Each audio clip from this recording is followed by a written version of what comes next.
Bom, para quem não me conhece, eu sou a profeta Andréia. Vim falando lá com vocês no grupo, né? E às vezes a gente conversa pelo grupo, mas não sabe quem é quem, né? E, e hoje a incumbência é minha de estar aqui com vocês, uma alegria estar com vocês. E não só estar aqui, mas eu tenho me alegrado muito. Eu amo ouvir o AP Eder, né? Mas eu também amo ver como que o Senhor está trabalhando de uma forma tremenda na vida dos filhos, né? O Senhor tem derramado e liberado palavras tremendas. Foi maravilhoso, pastor Marcelo, né, na segunda-feira, falando a respeito do perdão. E ontem eu fiquei assim maravilhada, impactada com a palavra do pastor Wesley, falando sobre orgulho. Se você não assistiu, corre lá, queridos, corre lá, porque vale muito a pena. Uma palavra tremenda, uma palavra revelada. E hoje a gente vai dar continuidade, porque a gente está dentro desse processo de falar acerca das fortalezas. Querido, se o som estiver ruim, vocês me falam que eu saio daqui, tá? É porque eu gravo aqui fora e tá chovendo bastante aqui. E daí, se o som estiver difícil para vocês ouvirem, vocês falam, tá? E a gente está nesses dias falando acerca, né, de fortaleza. A gente não vai entrar diretamente nas fortalezas, deixar pro AP, né, tá tratando sobre isso. Segunda-feira ele já está aqui com a gente novamente. Mas nós estamos falando acerca de causas. E eu ia até trazer uma foto hoje de Fortaleza, de uma fortaleza, e acabei não... Eu olhei a imagem e acabei não salvando. Mas se você tiver com facilidade aí, eu gostaria que você digitasse aí no Google Fortaleza, fortaleza de exército ou de guerra, para nós termos uma ideia do que é.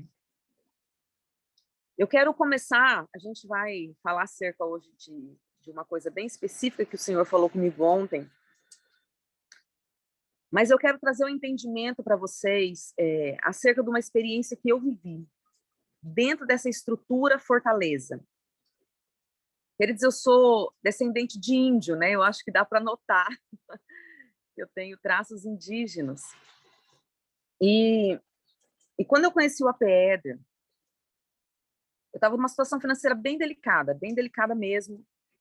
E eu já trabalhava com libertação, não com esse entendimento de tronos, com esse entendimento que ele traz, não, mas já trabalhava dentro da área, já não era tudo tão novidade, né? E uma situação terrível. E daí começamos a fazer um novo processo de renúncias, de entendimento, e as coisas não fluíam.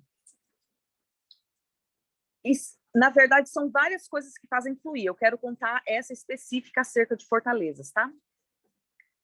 E num determinado dia, eu fui falar com ele acerca de alguma coisa, alguma fortaleza, nem lembro qual foi o assunto. Eu sei que nesse assunto ele falou assim, pastora, na época eu não era ungida ainda profeta, bom você falar porque esses dias eu tive uma visão com você.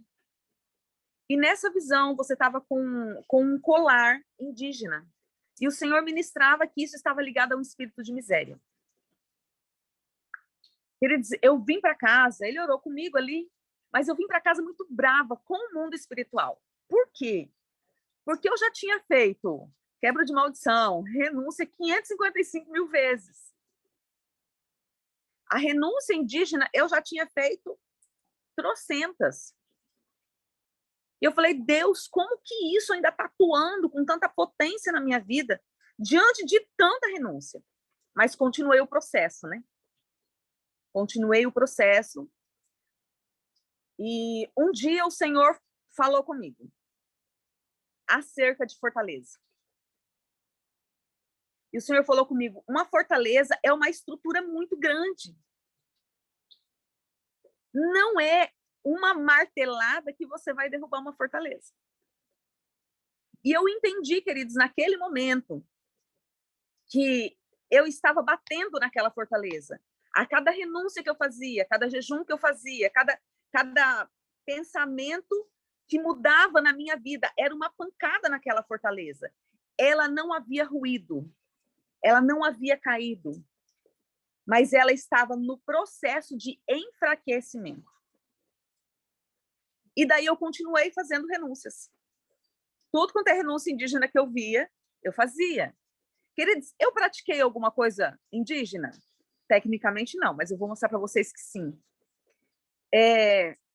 Eu fui na aldeia, eu comi, bebi, não, mas era uma estrutura fortificada familiar. Num determinado dia eu comprei um livrinho e nesse livro tinha uma renúncia sobre índios. E aquela eu ainda não havia feito. Tinha feito 1000 outras, mas aquela ainda não havia feito. E eu fui fazer a renúncia. E engraçado que eu nunca havia sentido absolutamente nada. Nesse dia, quando eu estava fazendo a renúncia, eu senti muita ira, queridos, muita ira, coceira no corpo. Eu falei, opa, alguma coisa boa está acontecendo aqui. Por quê? Porque eu entendi que daí ali estava mexendo. Eu senti muita opressão, coisas externas. A única coisa interna era a ira. E no fazer a renúncia, uma parte da renúncia falava sobre espírito tapuia. Queridos, a hora que eu li aquela parte da renúncia, descortinou. Eu com 9 anos de idade, quando eu vim embora para Rondônia, eu sou de Rondônia, não falei, né? Sou de Ariquemes, Rondônia. Quando nós viemos para Rondônia, eu vim para Rondônia criança, com os meus pais, e eu fui estudar numa escola rural. E foi fazer um teatrinho do Dia do Índio. E quem era a indinha da sala, que tinha aparência? Eu. E eu fui a Índia. E quando eu cheguei aqui em Rondônia, né, muitos anos atrás, o índio ia no mercado, era tudo muito, muito próximo, tinha algumas aldeias muito próximas.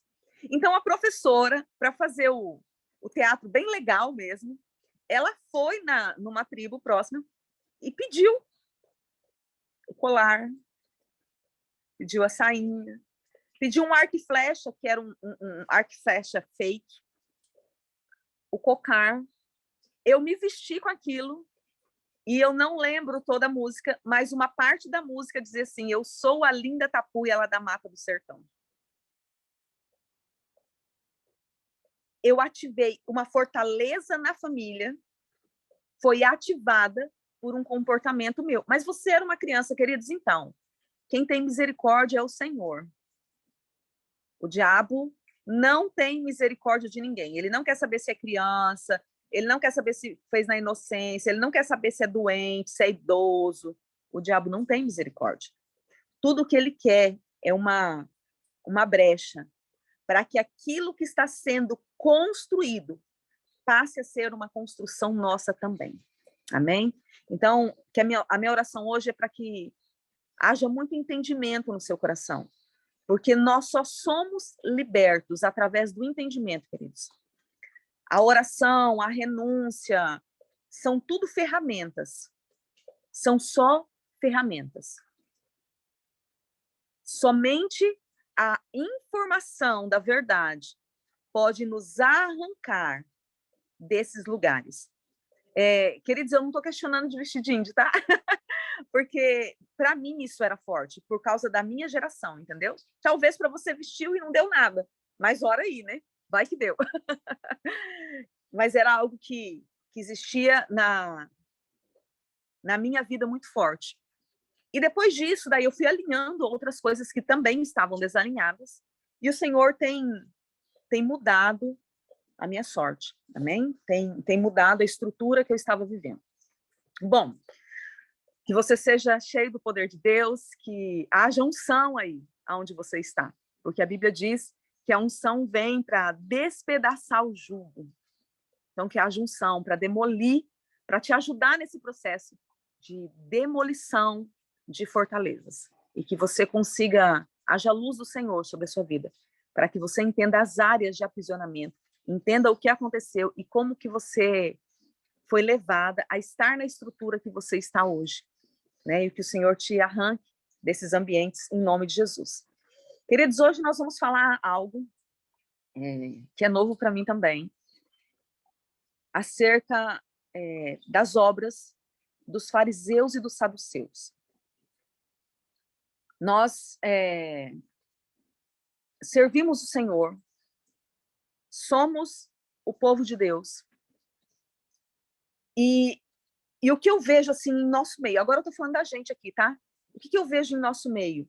Nós nos chocamos com o ensino, com a revelação da palavra, porque temos uma vida de 5, 10, 15, 20, 30 anos servindo a Deus, e na verdade não conhecíamos a palavra de verdade. E quando a gente vê, fala, meu Deus, eu não sei se isso acontece com você, mas já aconteceu comigo várias vezes, e de vez em quando ainda acontece. Eu falo, não, isso aqui estava na Bíblia mesmo. Eu já li esse texto. E eu nunca vi isso aqui. Às vezes eu até brinco, né, com os filhos ministeriais, eu falo assim, gente, eu acho que tem um anjo que ele coloca algumas coisas na Bíblia à noite, porque você lê, e quando no outro dia você vai ler de novo, tem um negócio ali que você fala assim, não, isso aqui estava aqui o tempo inteiro. Mas, na verdade, nós precisamos analisar realmente as nossas raízes. Aonde as nossas bases, né, o apóstolo bate constantemente sobre os fundamentos. Aonde as nossas bases estão firmadas. Aonde as nossas bases estão estabelecidas. Queridos, o dia que o Senhor começou a falar comigo e me mostrar que toda a base da igreja evangélica vinha da igreja romana, que não vinha da Bíblia, eu quase infartei. Falei, Deus, não acredito. E daí eu comecei a estudar mesmo, me aprofundar mesmo. E quando eu comecei a ver, eu falei, Senhor, tem misericórdia de nós. Porque nós professamos algo, nós nos posicionamos em algo, nós declaramos algo. Muitas vezes nós até fazemos distinção de pessoas, quando na verdade os nossos fundamentos são o mesmo. Você quer ver um choque? Eu tive um choque ontem, queridos. Um filho da igreja mandou no grupo da igreja um videozinho do Instagram, esses videozinhos bem curtos, e a pessoa que estava ali, que eu nem sei quem é aquela pessoa, estava falando que Lutero foi um grande profeta. E eu fiquei ouvindo para tentar entender a linha de raciocínio dele, e nem é sobre isso que eu quero dizer.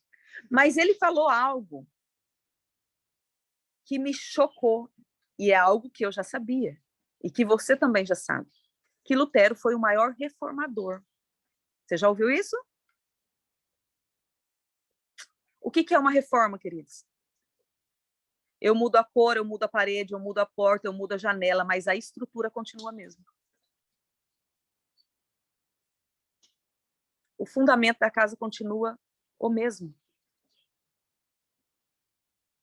E quando eu vi aquilo ontem, que o Senhor ministrou, as bases são as mesmas, eu falei, Deus, tem misericórdia de nós. Tem misericórdia de nós. Porque nós verdadeiramente precisamos ser a igreja de Cristo nesta terra.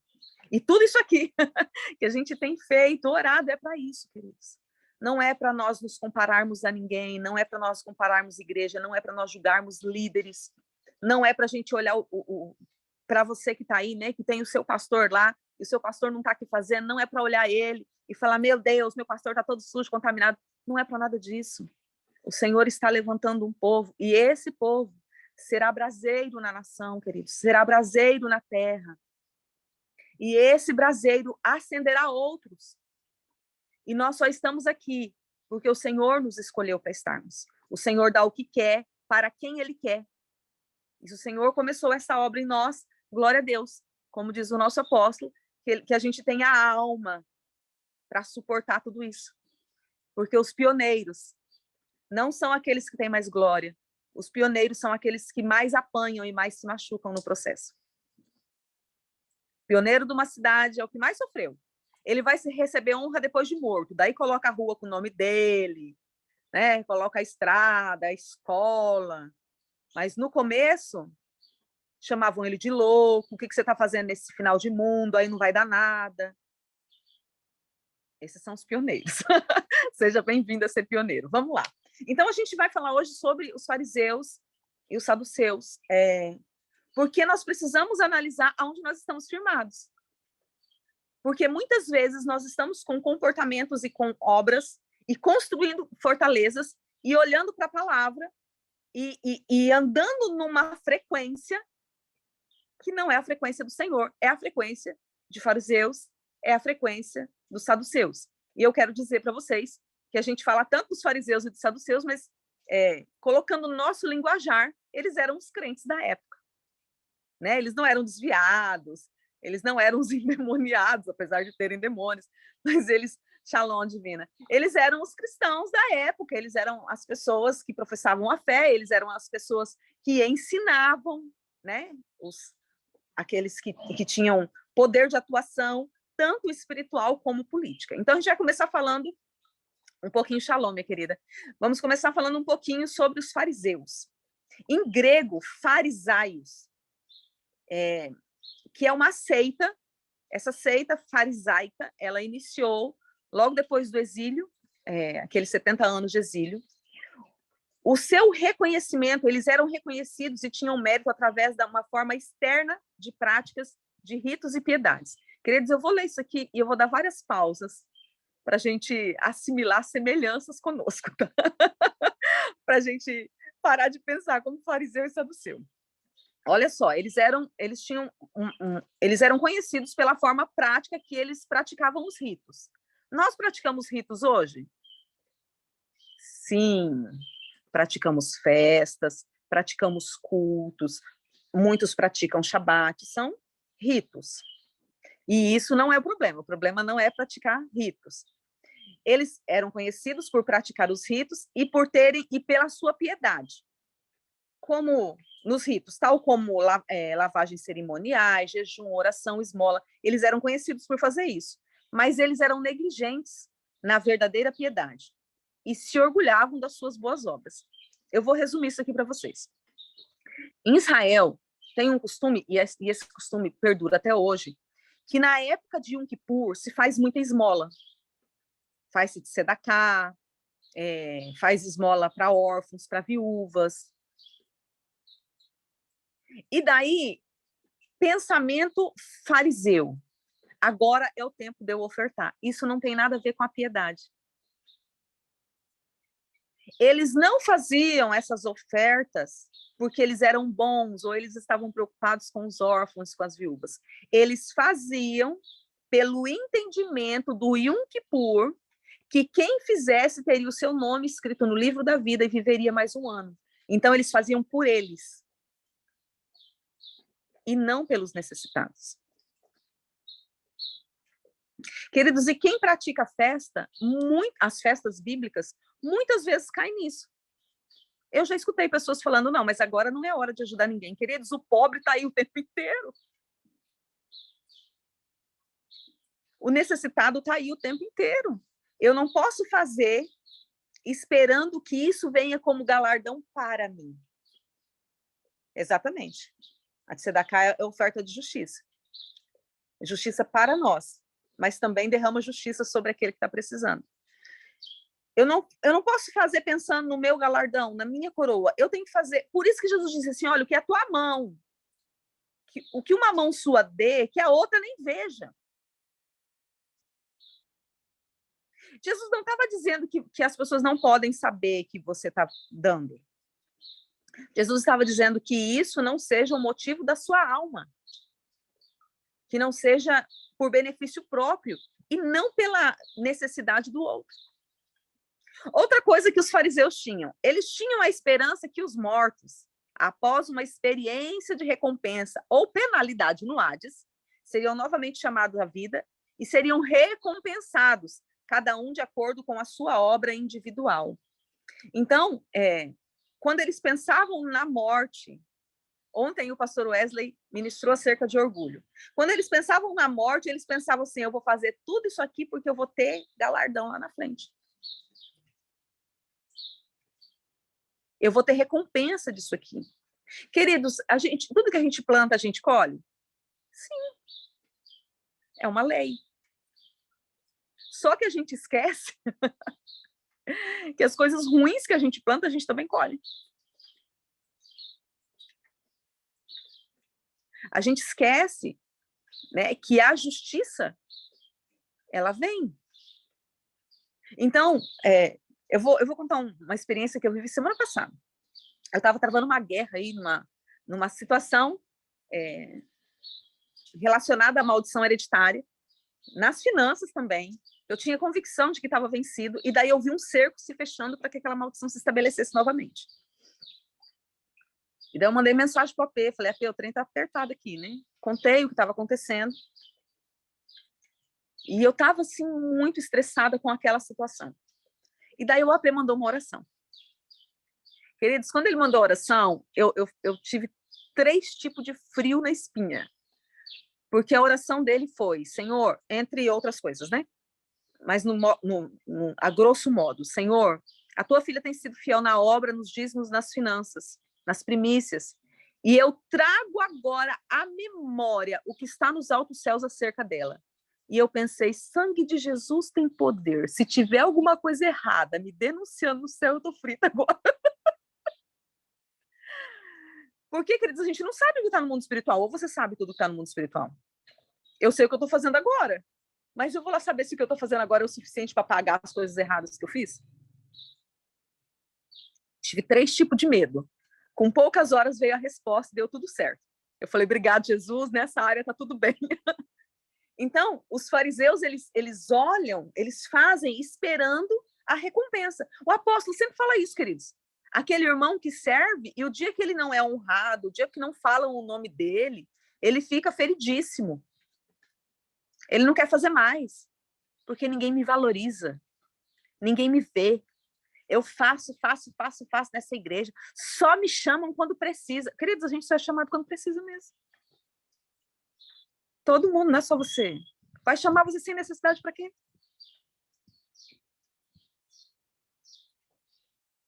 Ele espera a recompensa.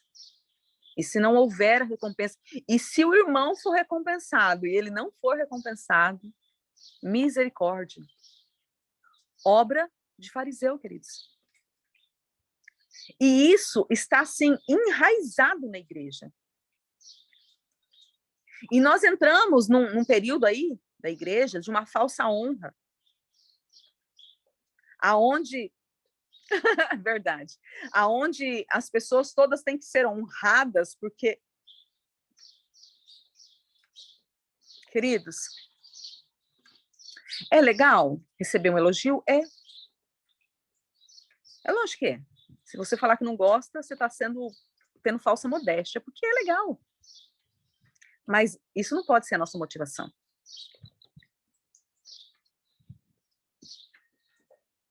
E não pode ser a base da nossa frustração. Ou a base do nosso abandono ministerial. Outra obra de fariseu eles eram inimigos de Jesus. Por quê? Porque eles eram avarentos, ambiciosos, eles criam em obras mortas e na aparência da piedade.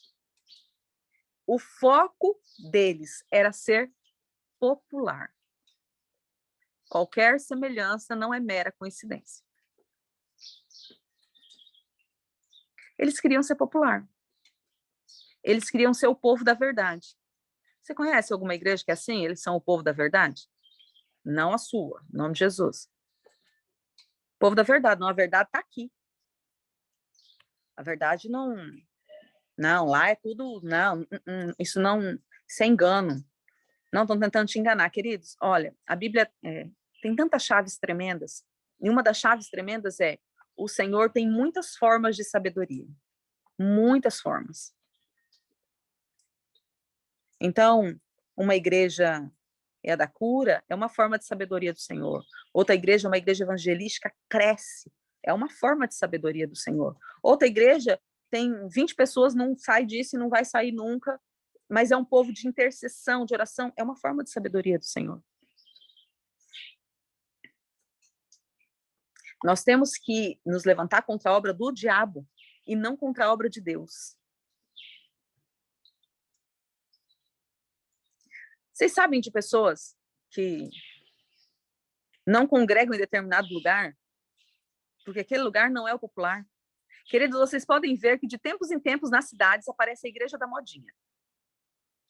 É a igreja que começa a bombar. Aquela igreja enche. Ela enche assim, ó, crescimento explosivo. Quando aparece outra igreja da modinha, aquela igreja esvazia. Vocês já viram isso? Aqui em Ariquemes tem muito isso, queridos. Eu poderia até te falar qual é a igreja da modinha hoje, mas não vou falar.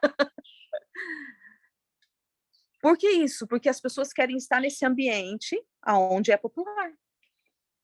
Então, tudo que elas fazem é para isso. Com uma aparência de santo. E isso é o pior. Com uma aparência de servir.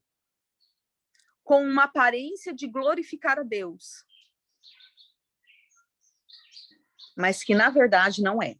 Vamos ver um pouquinho da obra dos saduceus. Em grego, sadoucaios. Eles eram um partido religioso da época. Eles negavam que a lei oral era a revelação de Deus. Os fariseus, eles adotaram a lei oral. O que é a lei oral, queridos? A lei é a Bíblia, ok? E para os judeus, né, até Malaquias. Mas a lei oral está no Pentateuco, os 5 primeiros livros. O que é a lei oral? É a lei que explica a lei escrita. E eu não vou falar nome, não, porque eu tenho certeza que tem um monte de gente aí que faz isso. Não vou falar nome, não. Mas, assim, vamos lá. A lei escrita, ela diz que tem que guardar o sábado. Um exemplo, tá? Ela fala acerca das festas, ok? Tá lá. No dia das vossas festas, tal. A lei fala. A lei oral, ela vem explicar como que isso tem que ser feito. Ó, você tem que guardar as festas, mas a festa tem que ser assim, tem que ser assado, tem que ter isso, tem que ter aquilo, você tem que orar desse jeito, você tem que falar isso. A tal hora você fala isso, a tal hora depois você fala aquilo. Você acende isso, você lava aquilo. Essa é a lei oral. Então, os fariseus são criadores da lei oral. Os saduceus não criam que era de Deus. Vocês lembram lá que eu falei que os fariseus, eles eram... Tá ficando baixo? Estão falando aí, gente. Agora parou de chover. Vocês lembram que eu falei que eles eram muito preocupados com os ritos? Então é aquela coisa assim, vamos celebrar a peça. Então tá, vamos celebrar a peça. Então, mas a minha igreja não celebra, eu não sei celebrar. Ah, não, então você não pode celebrar. Vamos celebrar a peça, tá, vamos reunir todo mundo. Então vamos reunir todo mundo, né? Mas olha, se não tiver a erva amarga tal, não pode substituir, porque tem que ser essa. Eles, a Bíblia não fala isso. A Bíblia fala que tem que ter erva amarga. E isso tem trago uma confusão, inclusive no nosso meio do povo que anda nos tempos e estações.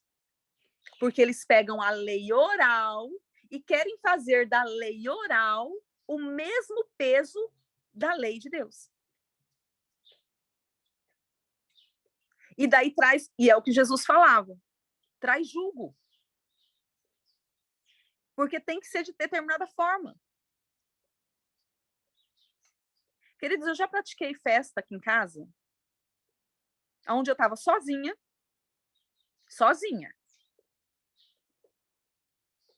Liguei meu celular, a Joseir ministrando, peguei pão, o suco de uva e tomei a ceia. E falei, Senhor, eu estou entrando no portal da peça, entreguei minha oferta. Cabeça de carneiro, a pastora Cleide sabe o que está falando. Tem que ter a cabeça do carneiro. Porque a gente tem que comer a cabeça do carneiro para a gente ser colocado como cabeça, queridos. Isso é sério, tá? Isso não é zoação, não. Isso é crente fazendo.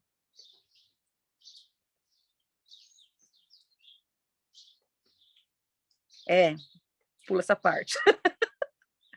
Isso é muito sério.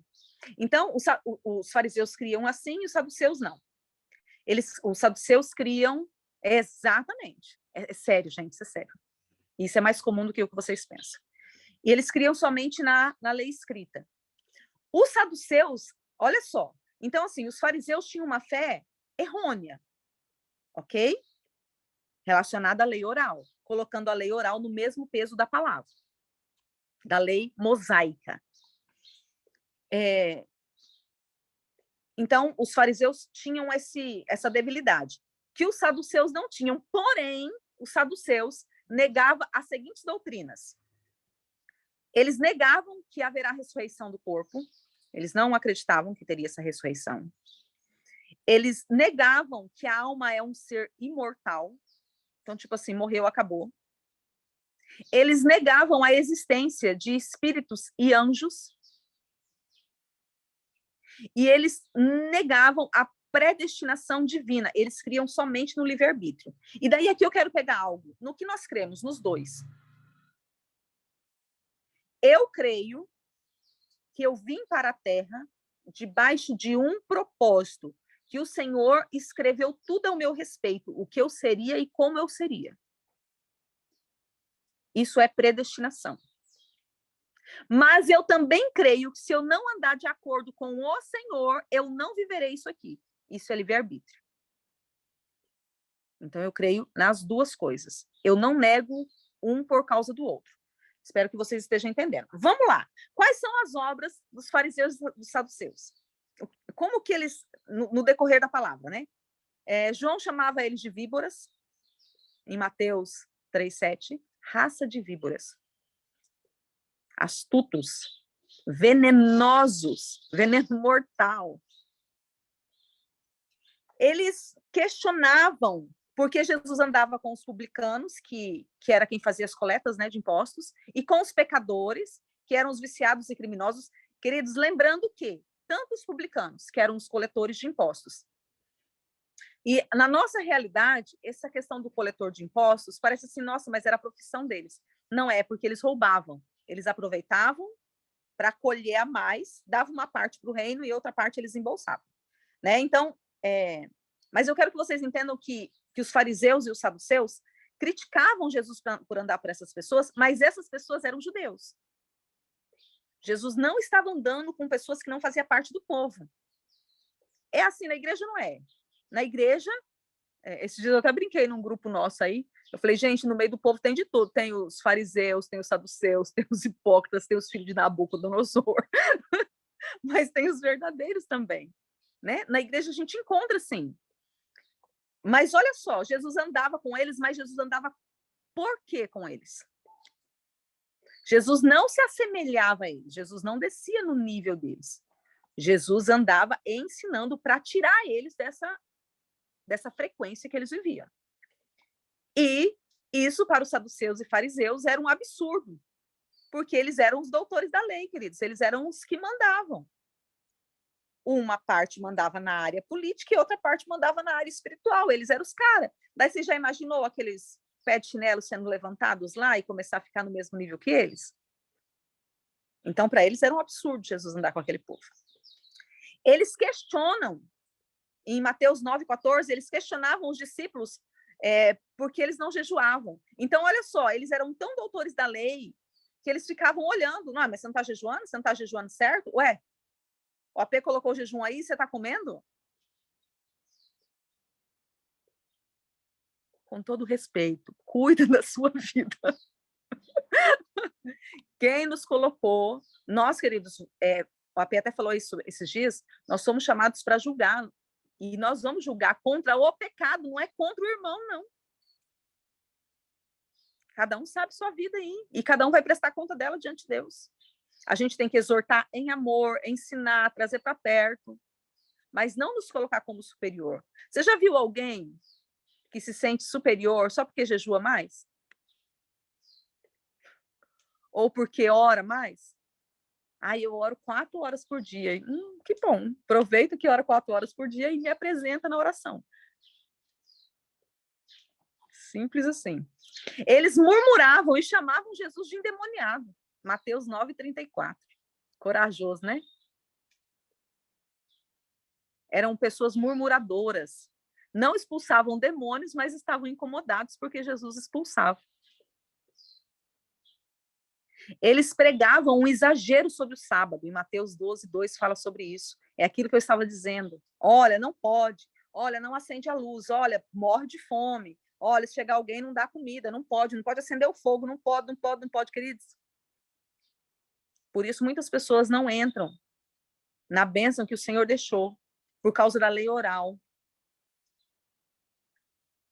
Exageros, coisas que não estão na Bíblia. Se afastavam em panelinhas para fazerem conspiração. Mateus 12:14. Eles se afastavam com o seu grupinho. Graças a Deus, eu cheguei num ponto que não existe na igreja. Se afastavam nos grupinhos para conspirar, para falar e para tentar derrubar. Nesse caso aqui, eles queriam matar Jesus. Mas quantas vezes grupinhos se reúnem para orar as suas orações feiticeiras? Ai, porque estão se levantando contra mim, queridos. Em nome de Jesus, receba as bem-aventuranças na sua vida. Está sendo perseguido, está sendo caluniado. É pelo reino.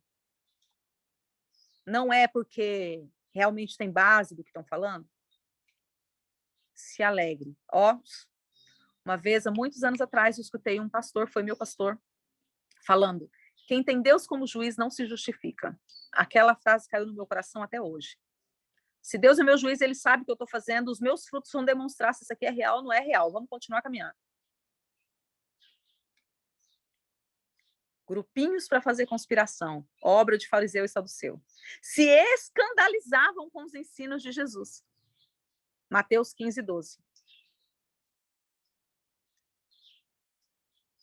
Queridos, quantos se escandalizam com o ensino? Quantos se endurecem, não aceitam, se escandalizam e não querem mais ouvir? Queriam que Jesus mostrasse um sinal do céu. Mateus 16:1. Eles só iam crer em Jesus se Jesus mostrasse algo. Isso também nem tem semelhança com a gente, né? Jesus fala algo, Senhor, me dá um sinal, se for o Senhor. Senhor, me dá outro sinal em cima do sinal. Senhor, fala de novo. Senhor, olha. Quer dizer, eu já fiz isso, tá? Eu tô falando rindo, é rindo de mim mesma, porque eu já fiz isso. Graças a Deus não faço mais. O que Jesus fala sobre eles? O que Jesus fala sobre os fariseus e sobre os saduceus? Que a nossa medida de justiça tem que ser maior do que a deles. Queridos, olha, Mateus 5:20. Isso aqui é incrível. Porque Jesus disse assim, olha, esse povo aqui é terrível. Mas eles conhecem a palavra e de uma forma totalmente errônea eles praticam. Se a justiça de vocês, se o posicionamento de vocês não exceder, não estiver acima do deles, vocês não vão herdar o reino.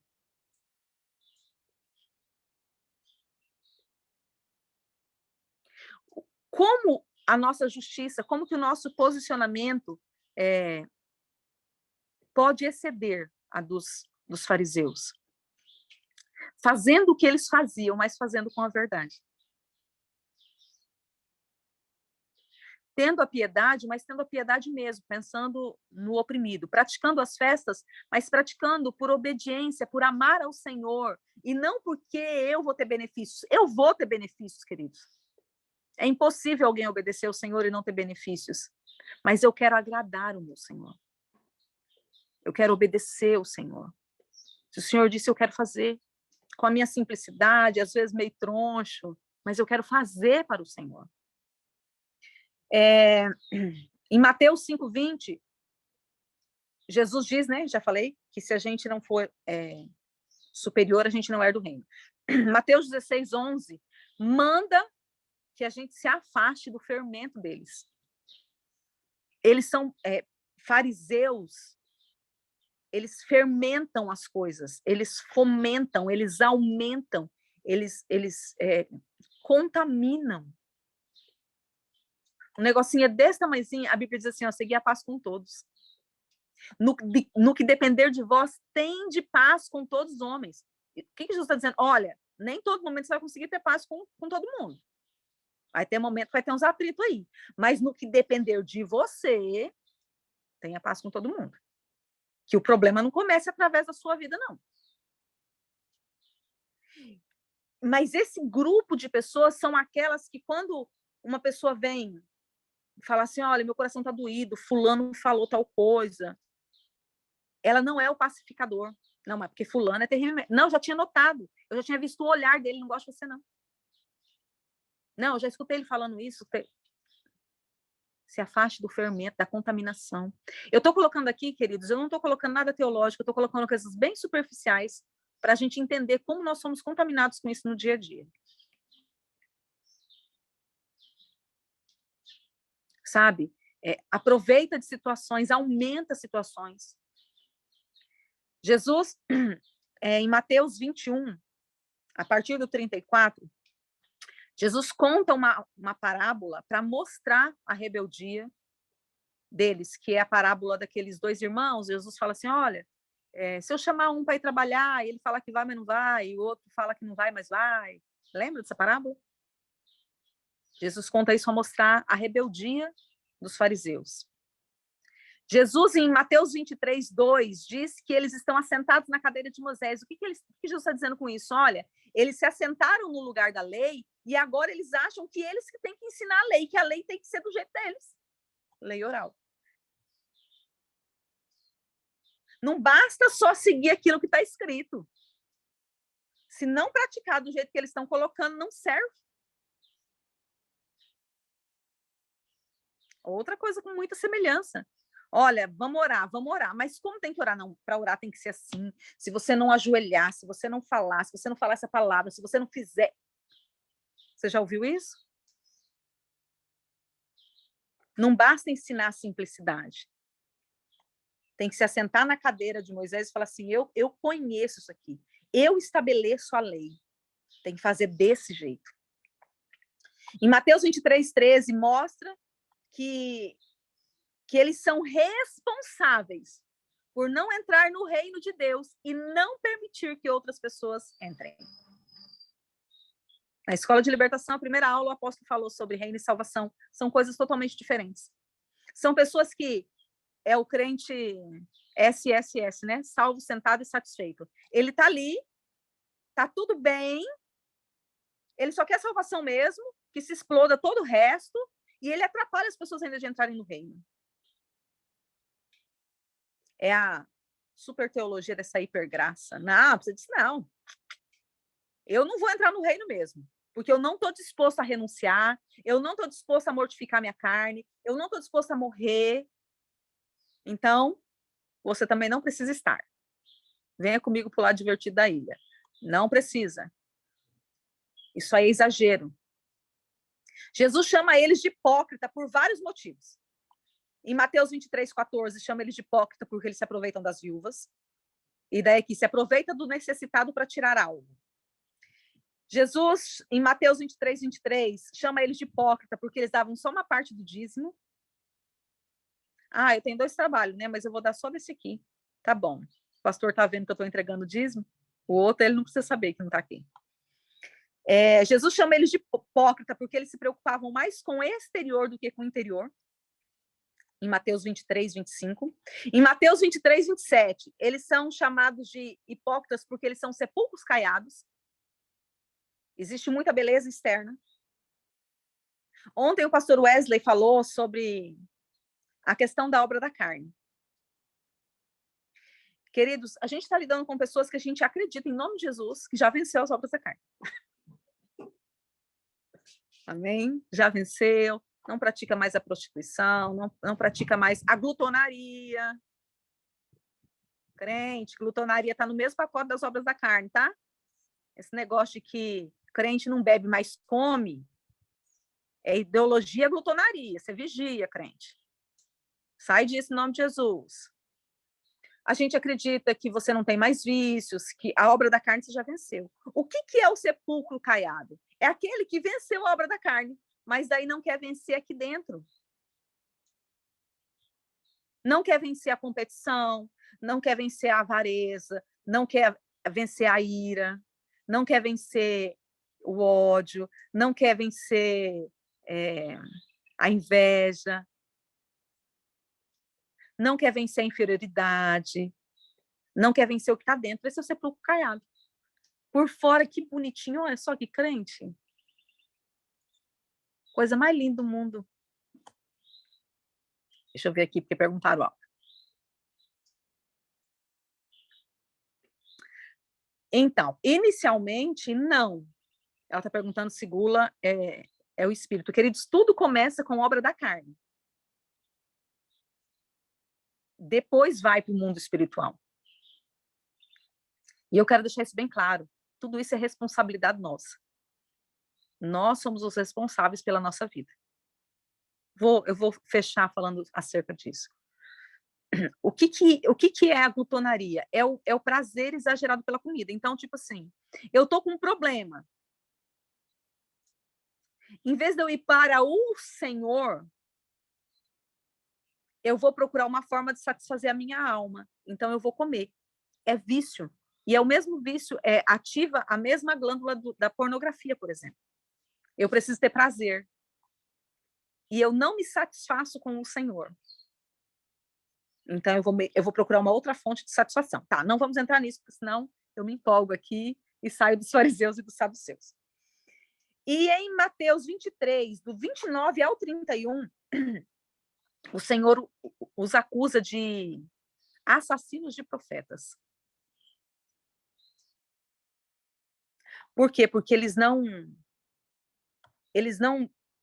vivem no mover. Queridos, nós precisamos ser como um navio e âncora. A gente tem que ser solto para ser levado aonde o Senhor quiser nos levar, não aonde as feridas, os traumas, as dores, o pecado nos levam. Aonde o Senhor quiser nos levar, mas nós temos que estar extremamente ancorados na palavra. Nós não podemos ser como folhas ao vento, porque folha ao vento não tem âncora em lugar nenhum. Ela é levada por qualquer vento de doutrina. E isso eu trago como um alerta muito grande, porque nós estamos num tempo de muita comunicação, de muita falácia. E daí, por exemplo, agora as festas estão na moda, né? Praticar as festas do Senhor é a nova moda no mundo evangélico. E você vê 555 mil pessoas falando acerca das festas. Legal. Mas você sonda o que essas pessoas estão falando, se estão falando dentro da palavra? Se tem base bíblica? Ah, mas é o pregador renomadíssimo. Problema, queridos. O apóstolo está batendo nisso na reforma apostólica. Problema. Analise. Se posicione. Tenha a responsabilidade de sua vida. Com a sua vida. Com aquilo que você ingere, com aquilo que você faz. Então, apesar dos fariseus e saduceus eles terem as suas diferenças, eles recebem a mesma correção, porque ambos eles têm um coração obstinado.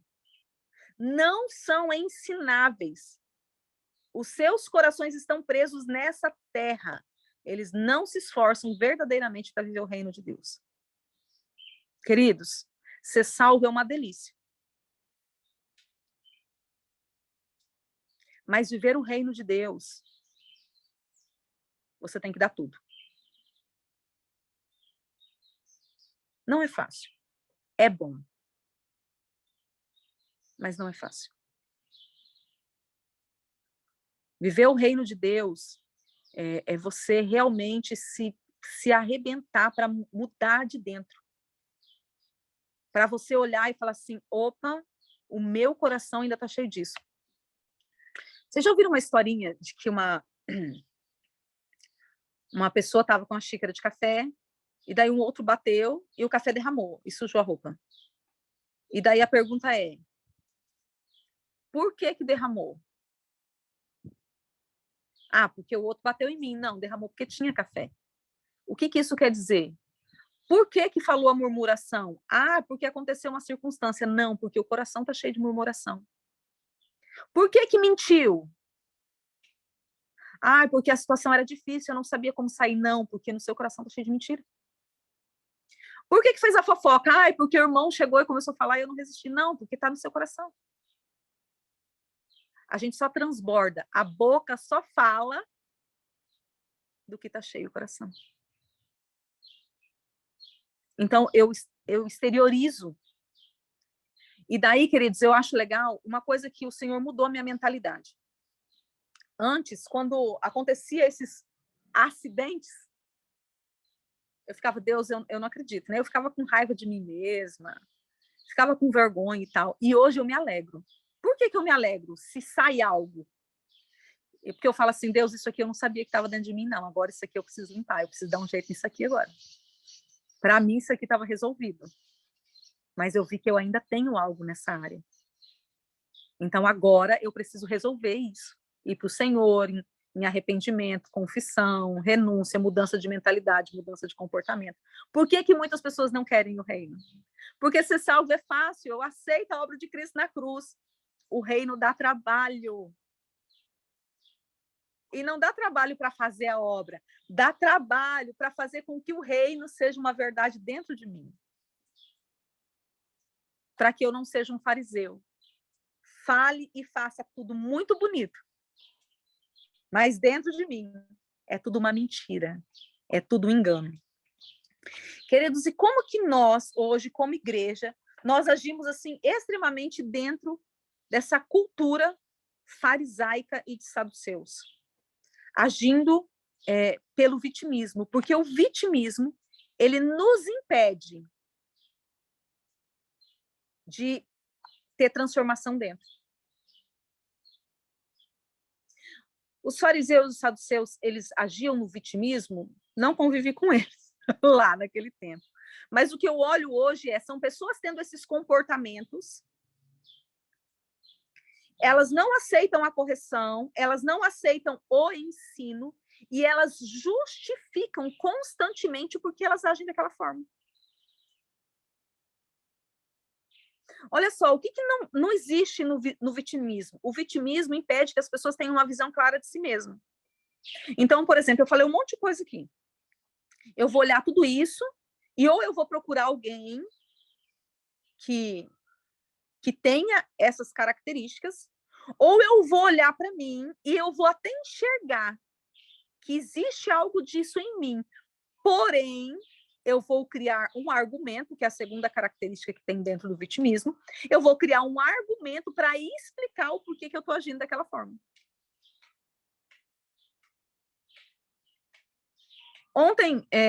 Antes de ontem, o pastor Marcelo falou sobre o perdão. Vamos colocar um caso assim, uau, né? Pessoas que estão extremamente amarguradas, infelizes, não conseguem perdoar, porque lá na infância elas foram abusadas, molestadas, sei lá. Ela tem um motivo para estar doendo? Ela tem um motivo para estar doendo. Porém, eu quero que você entenda algo. Deixa eu pegar algo maior aqui. Vamos fazer de conta que essa caixa de lápis cor aqui é uma fortaleza, tá? Ela é a fortaleza. Você que decidiu não perdoar e entrou no vitimismo, não, eu tenho um motivo para agir assim. Você está dentro da fortaleza, a pessoa está fora. Ah, mas ela cometeu o crime, ela está dentro da fortaleza dela, queridos. Eu estou dizendo que dentro da sua estrutura, quem está preso é você. E a única coisa a única atitude que pode te tirar, te mover daqui é obedecer os princípios da palavra. E um dos princípios é o perdão. Outro princípio, o pastor Wesley falou ontem, humildade. Reconhecimento, a humildade eu reconheço. Gente, eu tenho um problema aqui. Outra coisa que existe dentro do vitimismo é a revolta contra Deus. Deus é o culpado. Eu trato com uma jovem que foi molestada na infância e ela fala claramente, esse Deus não é nada. Ele é culpado, porque se ele é bom, por que ele permitiu que isso acontecesse comigo lá? Revolta contra Deus. Queridos, o que tem de crente dentro da igreja, revoltados contra Deus, você não tem ideia. Eles não querem sair da igreja, porque eles não querem ir para o inferno. Então, na cabeça deles, a igreja é a porta da salvação, então eu vou ficar aqui. Mas eu fico pensando, quer fazer o quê no céu? Eu acho que Deus não vai estar no céu. Revoltados. Isso aqui é culpa de Deus. Eu estou passando essa circunstância, Deus poderia mudar a minha situação. Queridos, Deus pode tudo? Pode tudo. Porém, Deus está aqui. E todos aqueles que vivem segundo os seus princípios e os seus preceitos estão aqui.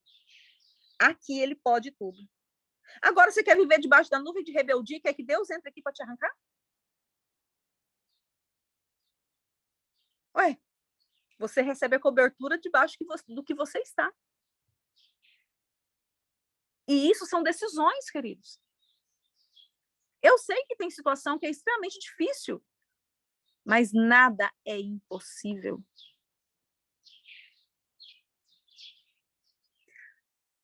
No vitimismo não há arrependimento, há desculpas. E onde não há arrependimento, não há transformação, não há mudança.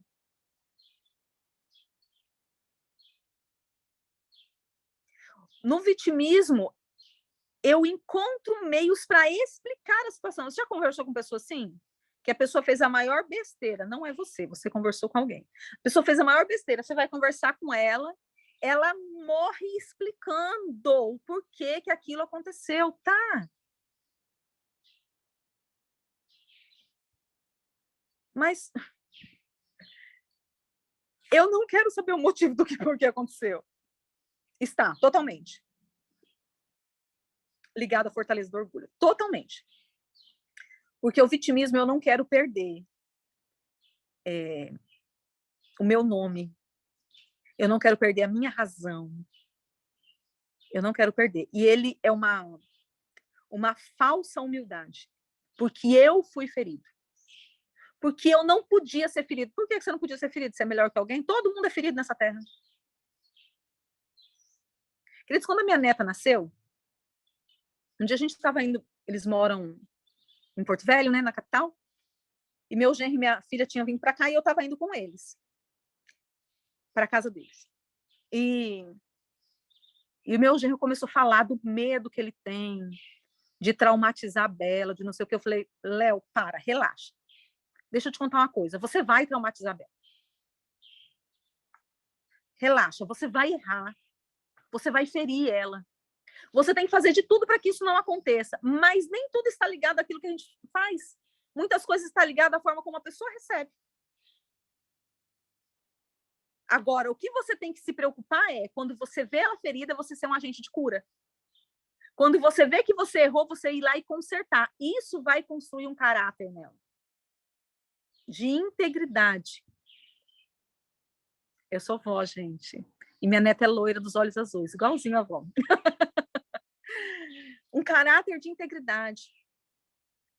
Mas o vitimismo, queridos, o vitimismo é uma das causas que fala, eu não posso errar.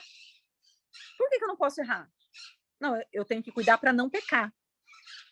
Mas errar eu posso, até mesmo porque todas as vezes que a gente começa algo novo, a gente vai errar. Porque a gente não sabe fazer, a gente está trilhando um novo caminho. Mas o erro não pode estar ligado, associado ao pecado. O vitimismo impede que a gente tenha um julgamento equilibrado. Porque eu nunca vou julgar a situação pela situação. Eu sempre vou julgar a situação me favorecendo. Então, não importa a sua dor, não importa o seu dano. Vocês conseguem enxergar o quanto isso está ligado a todas essas obras de fariseus e saduceus? Porque a obra do fariseu e do saduceu é eu estou no centro.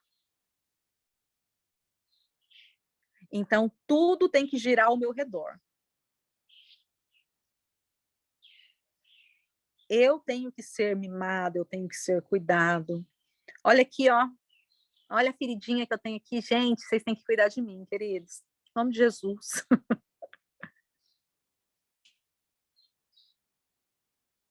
Nós precisamos urgentemente sair disso.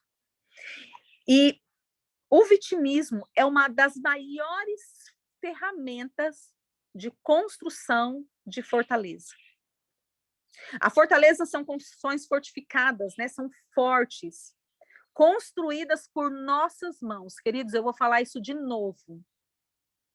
Eu não estou falando da fortaleza geracional, mas ainda assim tem que ter uma base nossa. Mas as fortalezas somos nós quem construímos. Não é obra do diabo, e eu quero deixar isso muito claro, porque o vitimismo faz com que a gente fale assim, o diabo. Queridos, o diabo, ele age onde tem legalidade. Maldição sem causa não encontra pouso.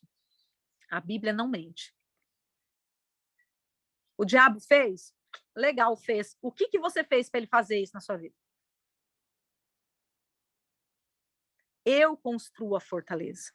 E como que eu construo a fortaleza? Com uma cultura que não é a cultura bíblica. Com pensamentos, com sofismas, com enganos. E o vitimismo é o engano da alma. É uma forma que a alma cria para não sofrer dano. Lembra que o apóstolo falou, acho que semana passada, que a gente tem que aprender a sofrer o dano? Eu tenho que aprender a sofrer o dano. Queridos, nós estamos aqui falando do reino de Deus. E no reino de Deus, você tem peso, você é importante. E ainda que uma determinada circunstância, situação, seja pesarosa para mim, eu preciso sofrer o dano, porque o reino de Deus é maior do que eu. Eu preciso sofrer o dano de não ter o reconhecimento. Eu preciso sofrer o dano de morrer para mim mesmo. Queridos, morrer não é fácil. Mas é necessário. E é na morte que eu encontro vida, queridos. Não adianta eu querer viver, eu querer encaixar a minha cultura, as fortalezas mentais que eu criei, e querer encaixar isso dentro da palavra. Porque a palavra é uma fortaleza. Ela é escudo e proteção. A palavra é a fortaleza do Senhor, aonde eu encontro todos os benefícios. Queridos, vamos lá. Jericó era uma fortaleza. Certo? A Bíblia diz que os muros eram tão largos que passavam carros por cima. Era tudo tão grande que tinha gente que morava no muro, né? Raabe morava lá. Dentro da fortaleza tinha tudo. Tinha o alimento que era gerado dentro da fortaleza, tinha a proteção que era gerada dentro da fortaleza, e tinha as vestes que eram geradas dentro da fortaleza. Dentro da fortaleza tinha tudo. Dentro da fortaleza que eu crio, vai ter tudo. Mas tudo que eu busco e tudo que eu quero, a paz, a liberdade, a vida que eu quero, não está dentro da fortaleza que eu construí, está dentro da fortaleza de Deus. Só que eu não tenho como pegar minha fortalezinha, colocar nas costas, sair andando para ir para a fortaleza de Deus. A minha fortaleza, a fortaleza que eu construí, ela tem que ser demolida. E ela só pode ser demolida se eu tiro um tijolo daquela fortaleza e estabeleço um tijolo da verdade. E eu vou fazendo a substituição do que é profano para aquilo que é santo. E daí sim eu vou entrar nesse lugar de proteção. E daí tem uma outra questão, queridos, que muitas vezes eu estou batendo na fortaleza. Faz renúncia, faz jejum, faz não sei o quê, faz não sei o quê, vamos destruir a fortaleza. Porém, ao invés de eu estar por fora, tentando quebrar essa fortaleza e expor os demônios, que são os guardiões da fortaleza. Assim como os anjos são os guardiões da fortaleza do Senhor, os demônios são os guardiões das fortalezas que eles constroem, que nós construímos. Eu estou pro lado de dentro, junto com os demônios, porque eu mesmo me coloquei dentro dessa fortaleza. E isso o vitimismo faz. O vitimismo me coloca preso. E a falta de perdão, o orgulho, está tudo no pacote do vitimismo. E eu estou dentro da fortaleza, agindo junto com os demônios, agindo nesse lugar fortificado, querendo liberdade. Vocês estão conseguindo entender? Eu preciso sair. E o que isso tem a ver com o ensinamento dos fariseus? O fariseu não deixa que a palavra entre no seu coração, porque ele já tem uma lei oral que é dele, ele já tem a sua forma de agir, ele viveu a vida inteira daquele jeito, os saduceus têm o seu governo, então é desse jeito aqui. Mas eu preciso ser lavado pela palavra. Eu preciso mudar os meus conceitos, mudar os meus valores. Queridos, o maior nível de libertação de uma pessoa não é sair em nome de Jesus. Não é a renúncia tal, a pauta tal. O maior nível de libertação de um cristão é a mudança de pensamento. Porque o reino de Deus, queridos, ele tem as suas leis, ele tem a sua cultura, ele tem as suas músicas, ele tem o seu alimento, ele tem a sua forma de agir, ele tem o seu governador.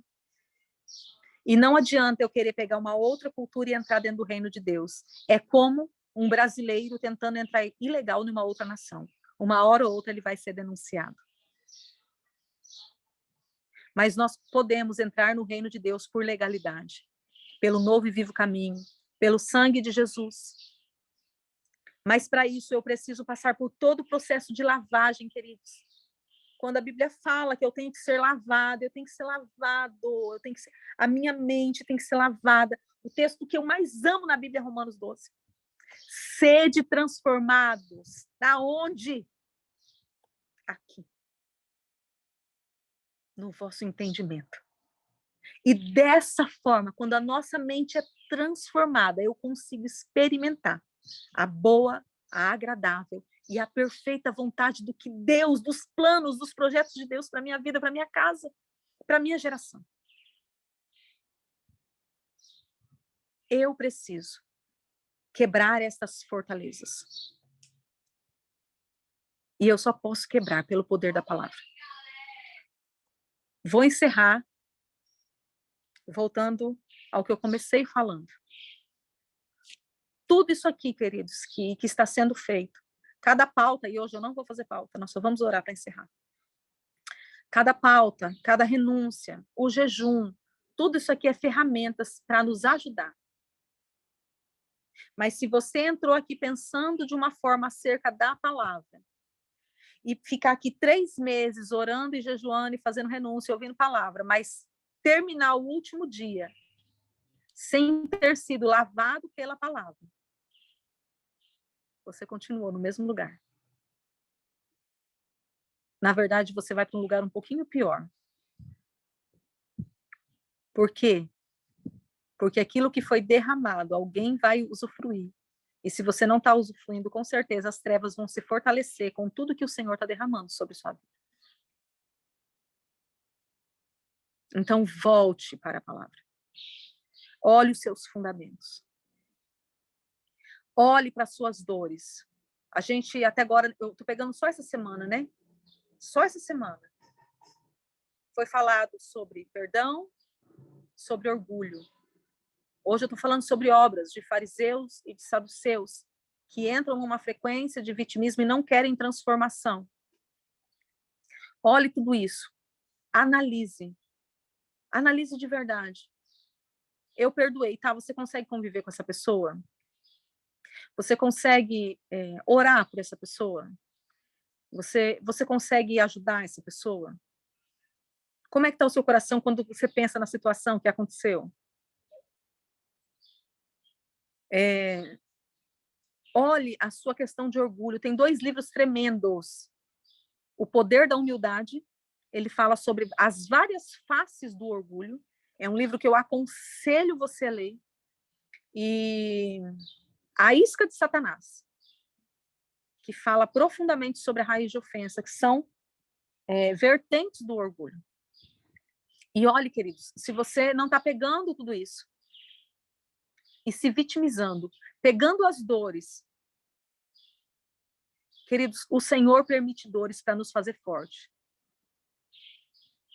Eu quero que você olhe para alguém na Bíblia e fale de alguém, só um personagem bíblico, que não foi traído, que não foi rejeitado, que não foi abandonado, que não tem. Mas o poder de decisão do que você faz com as suas dores só está em você. Você pode pegar essas dores, entrar na falta de perdão, entrar no orgulho, entrar no vitimismo. ou você pode pegar tudo isso, resolver a sua alma e se tornar mais forte. E se tornar mais forte. E se tornar mais forte. Queridos, eu tive um pastor que ele batia nas minhas costas e falava assim: Andréia aguenta, ela é costa larga. Eu falo até que muita coisa que eu vivo é culpa dele, tanto que ele falou isso. Por que ele falava isso? Porque eu estava gemendo, queridos. Eu sirvo ao Senhor há mais de 20 anos. Nunca deixei de servir. Eu sou melhor do que você em nada. Talvez eu seja até um pouquinho pior. Sabe qual é a nossa diferença?